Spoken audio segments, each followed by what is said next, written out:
Welcome to REVA'S. இன்னைக்கு நம்ம சேனல்ல சீலிங் ஸ்டாம்ப் எப்படி செய்யறதுன்னு பார்க்கலாம். இது செய்யறதுக்காக நான் க்ளே யூஸ் பண்ணியிருக்கேன். மாஸ்கோ பிராண்ட்ல இருக்கிற ஏர்ட்ரை க்ளே நான் யூஸ் பண்ணியிருக்கேன். இதுக்கு பதிலாக நீங்கள் ஹோம்மேடாக செஞ்சு வச்சிருந்த க்ளே இருந்ததுன்னா கூட நீங்கள் யூஸ் பண்ணிக்கலாம். இப்போ வந்து இந்த கவரை பிரிச்சுட்டு உள்ளே இருக்கிற க்ளேயை நான் எடுத்துக்கிறேன். ஏர்ட்ரை க்ளேயை பொறுத்த வரைக்கும் ஒயிட் கலரில் கிடைக்கும். அதே மாதிரி இந்த டெரக்கோட்டா க்ளே கலர்லேயும் கிடைக்கும். உங்ககிட்ட எந்த க்ளே இருந்தாலும் நீங்கள் யூஸ் பண்ணிக்கோங்க. நம்ம கார்ட்போர்ட்லேயோ இல்லைனா ஃபோம் ஷீட்லேயோ செய்யலாமே, எதுக்காக க்ளேயில் செய்யணும் அப்படின்னு நீங்கள் நினைக்கலாம். சீலிங் ஸ்டாம்பை பொறுத்த வரைக்கும் நம்ம ஹாட் க்ளூ கன் யூஸ் பண்ணுவோம். அதனால க்ளூ ரொம்ப சூடாக இருக்கும். அந்த சூடான க்ளூ மேலே ஃபோம் ஷீட் வைக்கும்போது அது ஃபோம் ஷீட் டேமேஜ் ஆகிறதுக்கு சான்ஸ் இருக்குது. அதுக்காக தான் நான் க்ளேயில் செஞ்சுருக்கேன். இப்போ வந்துட்டு நான் கொஞ்சமாக க்ளே எடுத்திருக்கேன். இதை வந்து ஒரு 3 பீஸாக நான் கட் பண்ணி எடுத்துக்கிறேன். ஏன்னா இன்றைக்கி நான் 3 விதமான ஸ்டாம்ப் செய்ய போகிறேன். தேவையான அளவுக்கு கலர் பிளாக்ஸோ இல்லைனா கலர் க்ரையான்ஸையோ வேஸ்ட்டாக இருக்கும் இல்லையா, அதை எடுத்துட்டு அதை ஒரு ஸ்பூனில் போட்டுட்டு ஒரு கேண்டிலுக்கு மேலே அந்த ஸ்பூனை வச்சு அதை நல்லா மெல்ட் பண்ணிவிட்டு அதுக்கப்புறம் கூட நம்ம சீலிங் ஸ்டாம்ப்காக நீங்கள் யூஸ் பண்ணிக்கலாம். இப்போ ஃபஸ்ட்டு ஸ்டாம்ப் செய்கிறதுக்காக இதை வந்து நான் நல்லா ரோல் பண்ணிட்டேன். எந்த இடத்துலையும் கீறல்களும் வெடிப்புகளும் இருக்கக்கூடாது. ஒரு சைட் கை பிடிக்கிற மாதிரியும் இன்னொரு சைடில் வந்து ஸ்டாம்ப் இருக்கிற மாதிரியும் நம்ம இதை செஞ்சுக்கலாம். ஃபஸ்ட்டு செய்ய போகிற ஸ்டாம்பில் 2 செர்ரி இருக்கிற மாதிரி செய்ய போகிறேன். அதே மாதிரி சர்க்கிள் ஷேப்பில் இந்த ஸ்டாம்ப் இருக்கிற மாதிரியும் அந்த சர்க்கிளில் பார்டர் மாதிரி சின்ன சின்னதாக டாட்ஸ் இருக்கிற மாதிரி நான் செய்ய போகிறேன். இப்போ சர்க்கிள் ஷேப்பில் இந்த ஸ்டாம்பை ரெடி பண்ணியிருக்கேன். இப்போ டாட்ஸ்க்காக எழுதாத பென் என்கிட்ட இருந்துச்சு. இந்த பென்னை யூஸ் பண்ணி சின்ன சின்ன டாட்ஸ் வச்சுக்கிறேன். இதுக்கு பதிலாக நம்ம நீடில்ஸ் கூட யூஸ் பண்ணலாம். அது மாதிரி உங்களுக்கு எந்த மாதிரியான டிசைனில் எந்த மாதிரியான ஷேப்பில் ஸ்டாம்ப் வேணுமோ அதுக்கு ஏற்ற மாதிரி நீங்கள் வந்து ட்ரை பண்ணி பாருங்கள். இந்த ஸ்டாம்ப் செய்கிறதுக்காக க்ளே டூல் எதுவுமே நான் யூஸ் பண்ணலை. வீட்டில் இருக்கிற பொருட்களை வச்சு தான் நான் செஞ்சுருக்கேன். இப்போ வந்துட்டு ஒரு ப்ரஷ் பென் எடுத்திருக்கேன். அந்த ப்ரஷ் பென்னை திருப்பி வச்சுட்டு மீடியம் சைஸில் 2 சர்க்கிள் மாதிரி நான் இம்ப்ரெஷன் கொடுத்துக்கிறேன். இது கொஞ்சம் அழுத்தமாகவே நம்ம கொடுத்துடணும்.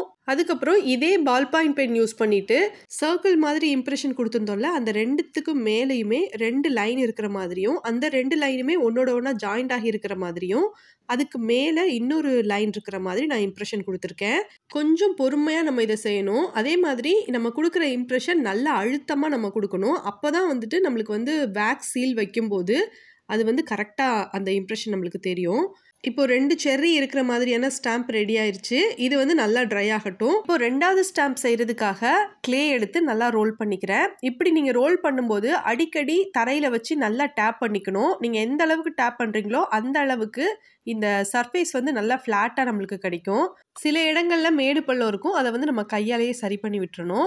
லீஃப் மாதிரி உங்களுக்கு ஸ்டாம்ப் வேணும்னா ஏதாவது சின்ன சைஸில் இருக்கக்கூடிய இலை எடுத்துக்கோங்க. கருவேப்பிலை கூட எடுத்துக்கோங்களேன். சின்ன சைஸில் எடுத்துக்கிட்டு அந்த இலையை நம்ம ஸ்டாம்ப் மாதிரி செஞ்சுருக்கோம்ல ரவுண்ட் ஷேப்பில், அதுக்கு மேலே அந்த இலையை வச்சுட்டு அந்த லீஃபை நல்லா ப்ரெஸ் பண்ணி விட்டிங்கன்னா லீஃப் மாதிரியான இம்ப்ரெஷன் உங்களுக்கு கிடைக்கும். லீஃப்னு சொன்னது ஒரு எக்ஸாம்பிளுக்காக தான். உங்களுக்கு வந்து எந்த விதமான ஸ்டாம்ப் டிசைன் வேணும்னாலும் அந்த பொருட்கள் மாதிரி இருக்கும் இல்லையா, அதை எடுத்து நீங்கள் ஜஸ்ட் இம்ப்ரெஷன் கொடுத்துட்டு நீங்கள் வந்து ஸ்டாம்பாக செஞ்சுக்கோங்க.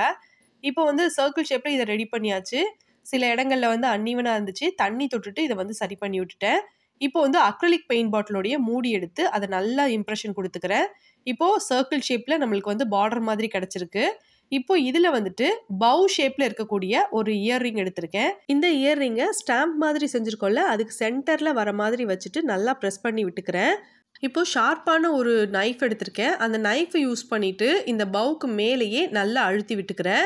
ஒரு 1 மினிட்க்கு அப்புறமா நான் இப்போ இந்த இயர்ரிங்கை வெளியில் எடுக்கிறேன். எடுக்கும்போது கொஞ்சம் கேர்ஃபுல்லாக பார்த்து எடுத்துக்கணும். இப்போ பார்த்தீங்கன்னா சூப்பராக இம்ப்ரெஷன் விழுந்திருக்கு. ஃபஸ்ட்டு செஞ்ச 2 ஸ்டாம்புமே எனக்கு ரொம்ப பிடிச்சிருந்தது. இப்போ 3வது ஒரு ஸ்டாம்ப் செய்ய போகிறேன். இதில் வந்து எப்படி இருக்குன்னா, ஃபஸ்ட்டு நம்ம செஞ்சிருந்த 2 ஸ்டாம்ப்லையுமே நம்ம ஹோல்ட் பண்ணிக்கிற மாதிரி இருந்துச்சு. இது வந்து 2 சைட்லேயுமே ஸ்டாம்ப் இருக்கிற மாதிரி இருக்கும். இப்போ இதை தரையில் வச்சு 2 சைட்லேயுமே டேப் பண்ணிவிட்டு நல்லா ரோல் பண்ணிட்டேன். ஃபஸ்ட்டு ஒரு சைடில் ஹார்ட் ஷேப்பில் இருக்கக்கூடிய இயர்ரிங் எடுத்து நல்லா ப்ரெஸ் பண்ணி ஒரு இம்ப்ரெஷன் கொடுத்துக்கிட்டேன். இந்த இயர்ரிங்கில் இருக்கிற ஃப்ளோரல் பேட்டர்ன் முதற்கொண்டு நம்மளுக்கு வந்து இந்த ஸ்டாம்பில் கிடச்சிருக்கு. இப்போ இன்னொரு சைடில் பென்சில் யூஸ் பண்ணிவிட்டு 2 டாட் வச்சுக்கிறேன். இந்த ஸ்டாம்பில் ஒரு ஸ்மைலி இமோஜி இருக்கிற மாதிரி நான் வந்து ரெடி பண்ண போகிறேன். அதுக்காக ஃபஸ்ட்டு 2 டாட் வந்து கண்ணுக்காக வச்சுருக்கேன். அதுக்கப்புறம் ஒரு பென் யூஸ் பண்ணிவிட்டு வாய் வரைஞ்சிக்கிறேன். வரையும் போது மட்டும் கொஞ்சம் கேர்ஃபுல்லாக பார்த்து பொறுமையாக செஞ்சீங்க அப்படின்னா இது வந்து சூப்பராக உங்களுக்கு கிடைக்கும். இப்போ இதை பார்த்தீங்கன்னா இந்த ஸ்டாம்பில் ஒரு சைடில் ஹார்ட்டும் இன்னொரு சைடில் இமோஜியும் இருக்கும். 3 பீஸாக நம்ம எடுத்திருந்த க்ளேயில் நம்ம ஸ்டாம்ப் செஞ்சு முடிச்சாச்சு. இது எல்லாமே கம்ப்ளீட்டாக காயணும். இது நல்லா காஞ்சால் மட்டுமே நம்மளால் இதை யூஸ் பண்ண முடியும். இது ஏர்ட்ரை க்ளேங்கிறதுனால நம்ம இதை பேக் பண்ணணும்னு அவசியம் இல்லை. இந்த ஸ்டாம்ப் எல்லாம் ட்ரை ஆன பிறகு இதுக்கு நான் பெயிண்ட் பண்ணலைங்க, அப்படியே எடுத்து நான் யூஸ் பண்ண போகிறேன். ஹார்ட் க்ளூ கன் யூஸ் பண்ணியிருக்கேன். நீங்கள் இந்த ஸ்டாம்பை சீல் பண்ணுறதுக்கு முன்னாடி இந்த மாதிரியான கோல்ட் ஃப்ளேக்ஸோ இல்லைனா ட்ரைட் ஃப்ளவர்ஸோ இல்லைனா கிளிட்டர்ஸ், சீக்வன்ஸ் இந்த மாதிரி ஏதாவது வச்சுட்டு அதுக்கப்புறம் நீங்கள் ஸ்டாம்ப் பண்ணுறதுனாலும் பண்ணலாம். இப்போ நான் இப்போ கோல்ட் ஃப்ளேக்ஸ் எடுத்து வச்சுருக்கேன். அதுக்கு மேலே பவு மாதிரி ஷேப்பில் இருக்கக்கூடிய இந்த ஸ்டாம்ப் எடுத்து நான் யூஸ் பண்ணியிருக்கேன். இந்த க்ளூ கம்ப்ளீட்டாக ட்ரை ஆனதுக்கப்புறம் தான் நம்மளோட ஸ்டாம்பை நம்ம எடுக்க முடியும். இப்போ மறுபடியும் கொஞ்சம் க்ளூவும் அதில் கொஞ்சம் சீக்வென்ஸும் நான் ஆட் பண்ணியிருக்கேன். அதுக்கப்புறம் ஹார்ட் ஷேப்பில் இருக்கிற அந்த ஸ்டாம்ப் எடுத்து சீல் பண்ணியிருக்கேன். இப்போ இதை நம்ம பிரிக்கலாம். எனக்கு இந்த ஸ்டாம்ப் எல்லாமே ரொம்பவே சூப்பராக ஒர்க் ஆச்சு. உங்களுக்கு இது பிடிச்சிருந்ததுன்னா நீங்கள் இதை ட்ரை பண்ணி பாருங்கள். இல்லை உங்களுக்கு டைம் இல்லை இந்த மாதிரியான ஸ்டாம்ப்ஸ் எல்லாம் செய்கிறதுக்கு, இல்லை உங்ககிட்ட க்ளே இல்லை அப்படின்னா அப்போ உங்ககிட்ட இருக்கிற நெயில் பாலிஷ் பாட்டில், ஐலைனர் பாட்டில், ஃபெவிக்ரில் பிராண்டில் கிடைக்கிற அக்ரிலிக் பெயிண்ட் பாட்டில் அதெல்லாம் கிளாஸில் இருக்கும். அதனால நீங்கள் அதெல்லாம் யூஸ் பண்ணிக்கலாம். இந்த மாதிரி ஹார்ட் க்ளூ கன் அப்ளை பண்ணிவிட்டு அதுக்கு மேலே இந்த பெயிண்ட் பாட்டிலோ இல்லை நெயில் பாலிஷ் பாட்டிலோ வச்சுட்டு அந்த க்ளூ ட்ரை ஆனதுக்கப்புறம் நீங்கள் எடுத்தீங்கனாலே உங்களுக்கு சூப்பராக சீல் ஆகியிருக்கும். ஸோ உங்களுக்கு வீட்டில் உங்களுக்கு பிடிச்ச டிசைனில் இந்த ஸ்டாம்ப் வேணும்னாலும் நீங்கள் ட்ரை பண்ணிக்கலாம். இல்லை உங்களுக்கு டைம் இல்லைன்னா ஏதாவது சின்ன சைஸில் இருக்கக்கூடிய கிளாஸ் பாட்டில் யூஸ் பண்ணிவிட்டு நீங்கள் இதை ட்ரை பண்ணி பாருங்கள். அதே மாதிரி கலர் கலராக கிடைக்கிற க்ளூ ஸ்டிக் இருந்ததுனாலும் நீங்கள் யூஸ் பண்ணிக்கலாம். ஏன்னா என்கிட்ட இன்றைக்கி கலர் க்ளூ ஸ்டிக் இல்லை, அதனால டிரான்ஸ்பரண்ட்டாக இருக்கிற இந்த க்ளூ ஸ்டிக் யூஸ் பண்ணி காமிச்சிருக்கேன். அது மாதிரி உங்ககிட்ட கலர் கேண்டில் இருந்ததுன்னா அதை நீங்கள் குட்டி குட்டி பீசஸாக ஆக்கிட்டு அதுக்கப்புறம் நீங்கள் இந்த மாதிரி மெல்ட் பண்ணி யூஸ் பண்ணிக்கோங்க. இல்லைனா ஆயில் பேஸ்டல்ஸ், க்ரையான்ஸ் இதெல்லாம் ரொம்ப பழசாயிடுச்சு, ரொம்பவும் சின்ன சின்ன பீசஸாக இருக்குது அப்படின்னா அதை கூட இந்த மாதிரி நீங்கள் சீல் வைக்கிறதுக்காக யூஸ் பண்ணிக்கோங்க. இது மாதிரி ஸ்டாம்ப் யூஸ் பண்ணி சீல் வச்ச பிறகு இந்த டிசைன் கொஞ்சம் ஹைலைட்டாக தெரியறதுக்காக நீங்கள் கோல்டன் கலரில் இருக்கக்கூடிய மெட்டாலிக் பவுடரோ அல்லது கோல்டன் கலரில் இருக்கிற மெட்டாலிக் பெயிண்ட்டோ நீங்கள் யூஸ் பண்ணிக்கலாம். ஜேர்னல் ஆர்ட்க்கு இது தேவைப்பட்டுச்சு, அதனால நான் இதை செஞ்சுருக்கேன். உங்களுக்கு இந்த வீடியோ பிடிச்சிருந்ததுன்னா வீடியோக்கு லைக் பண்ணி உங்கள் ஃப்ரெண்ட்ஸ்க்கு வீடியோவை ஷேர் பண்ணுங்கள். தேங்க்ஸ் ஃபார் வாட்சிங்.